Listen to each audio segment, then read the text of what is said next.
Colours Kannada ವಾಹಿನಿಯಲ್ಲಿ ಪ್ರಸಾರವಾಗುತ್ತಿದ್ದ ಧಾರಾವಾಹಿ ಗಂಡ ಹೆಂಡತಿಯು ವಿಭಿನ್ನ ಕಥಾಹಂದರದ ಮೂಲಕ ಸೀರಿಯಲ್ ವೀಕ್ಷಕರ ಮನ ಸೆಳೆಯುತ್ತಿತ್ತು. ಮಧ್ಯಾಹ್ನದ ಸಮಯದಲ್ಲಿ ಪ್ರಸಾರವಾಗುತ್ತಿದ್ದ ಗಂಡ ಹೆಂಡತಿ ಧಾರಾವಾಹಿಯಲ್ಲಿ ನಾಯಕಿ ಸ್ವಾತಿಯಾಗಿ ಅಭಿನಯಿಸುತ್ತಿದ್ದ ನಟಿ ನಿರುಷಾ ಗೌಡ ಮನೋಜ್ಞ ನಟನೆಯ ಮೂಲಕ ವೀಕ್ಷಕರ ಮನ ಸೆಳೆದು ಬಿಟ್ಟಿದ್ದರು. ಅಂದಹಾಗೆ ಗಂಡ ಹೆಂಡತಿ ಧಾರಾವಾಹಿಯು ಮದುವೆಗೂ ಮೊದಲೇ ತನ್ನ ಪ್ರಿಯಕರನ ಮೋಸಕ್ಕೆ ಬಲಿಯಾಗಿ ಗರ್ಭಿಣಿಯಾಗುವ ಹೆಣ್ಣು ಮಗಳ ಕತೆ. ನಾಯಕಿ ಸ್ವಾತಿ ಹಾಗೂ ನಾಯಕ ಮುರಳಿ ಪ್ರಾಣ ಸ್ನೇಹಿತರು. ಒಬ್ಬರಿಗೊಬ್ಬರು ಏನು ಬೇಕಾದರೂ ಮಾಡುವಂತಹ ಸ್ನೇಹಿತರ ಮಧ್ಯ ಯಾವ ಮುಚ್ಚುಮರೆಯೂ ಇರುವುದಿಲ್ಲ. ನಾಯಕನಿಗೆ ಸಹನಾ ಎನ್ನುವ ಹುಡುಗಿಯ ಜೊತೆ ಮದುವೆ ನಿಶ್ಚಯವಾಗುತ್ತದೆ. ಇತ್ತ ನಾಯಕಿ ಕೂಡ ರಾಹುಲ್ ಎನ್ನುವ ಹುಡುಗನನ್ನ ಪ್ರೀತಿಸುತ್ತಿರುತ್ತಾಳೆ. ಆದರೆ ರಾಹುಲ್ ಕೆಟ್ಟವನಾಗಿದ್ದು ನಾಯಕಿಯ ತಂದೆಯ ಮೇಲಿನ ದ್ವೇಷಕ್ಕೆ ನಾಯಕಿಗೆ ಮೋಸ ಮಾಡುತ್ತಾನೆ. ಆಕೆಯನ್ನ ಮೋಸದಿಂದ ಬಲೆಗೆ ಬೀಳಿಸುವ ಆತ ಗರ್ಭಿಣಿಯಾಗುವಂತೆ ಮಾಡುತ್ತಾನೆ. ಮುಂದೆ ಸ್ವಾತಿಗೆ ಆತ ತನಗೆ ಮೋಸ ಮಾಡಿದ ವಿಚಾರ ಅರಿವಾಗುತ್ತದೆ.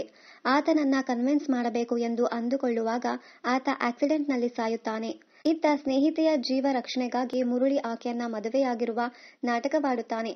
ಅಸಲಿಗೆ ಆತ ತಾಳಿಯೇ ಕಟ್ಟಿರುವುದಿಲ್ಲ. ಆದರೆ ಜೀವದ ಸ್ನೇಹಿತೆಯನ್ನ ರಕ್ಷಿಸುತ್ತಾನೆ.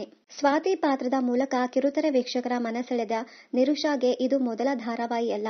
ಇದಕ್ಕಿಂತ ಮೊದಲು ಸಿರಿಗನ್ನಡ ವಾಹಿನಿಯಲ್ಲಿ ಪ್ರಸಾರವಾಗುತ್ತಿದ್ದ ಅಮ್ಮನ ಮದುವೆ ಧಾರಾವಾಹಿಯಲ್ಲಿ ನಾಯಕಿ ನಮನಿ ಆಗಿ ನಟಿಸುವ ಮೂಲಕ ಕಿರುತೆರೆಗೆ ಪಾದಾರ್ಪಣೆ ಮಾಡಿದರು ನಿರುಷಾ ಗೌಡ.